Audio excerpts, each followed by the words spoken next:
Quando a crise do encilhamento estourou, o ministro Rui Barbosa pediu demissão. Os deputados e senadores colocaram a culpa da crise no presidente Deodoro da Fonseca e pediram que ele renunciasse ao seu cargo.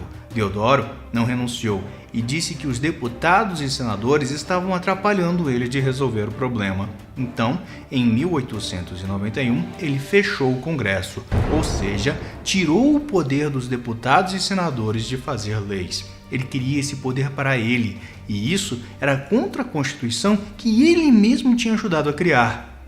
Como resposta a essa atitude autoritária do presidente, o almirante Custódio de Melo comandou seus marinheiros em um episódio chamado de A Primeira Revolta da Armada.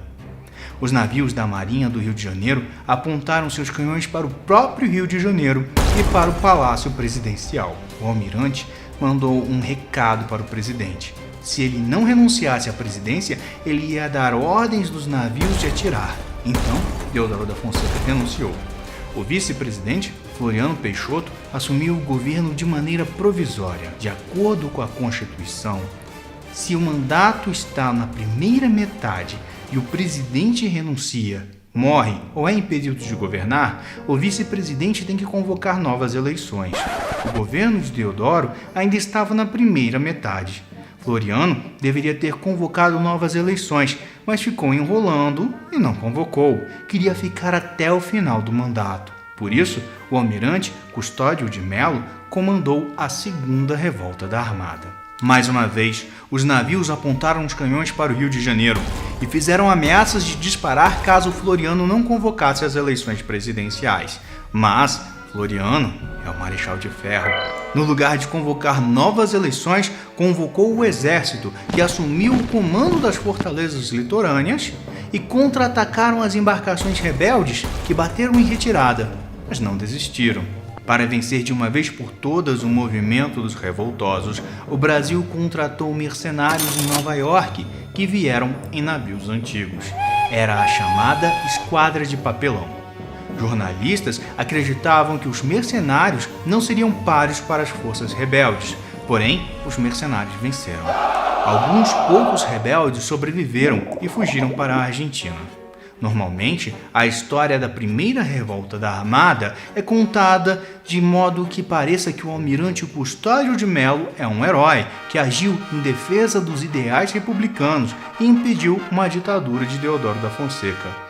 E na história da Segunda Revolta da Armada, ele é visto como alguém que estava atrapalhando Floriano Peixoto a restaurar a ordem e o progresso do Brasil. Pouco se fala de que Floriano Peixoto estava no poder de forma inconstitucional, como se ele pudesse ser uma exceção à lei. E o Marechal de Ferro é que passa a ser o herói.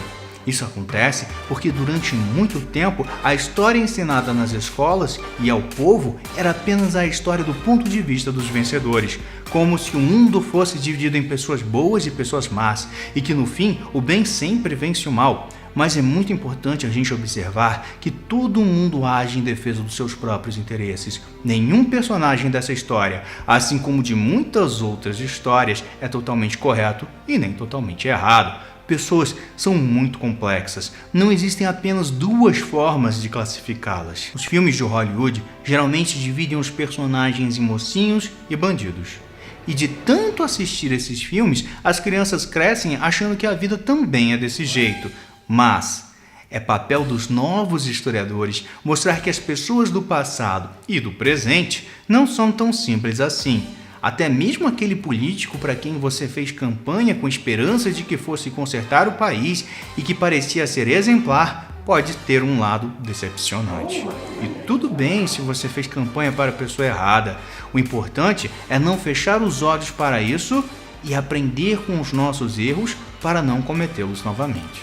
Floriano Peixoto governou até o final do mandato. Em 1894, finalmente convocou novas eleições. O próximo presidente do Brasil foi o político Prudente de Moraes. Nós já falamos um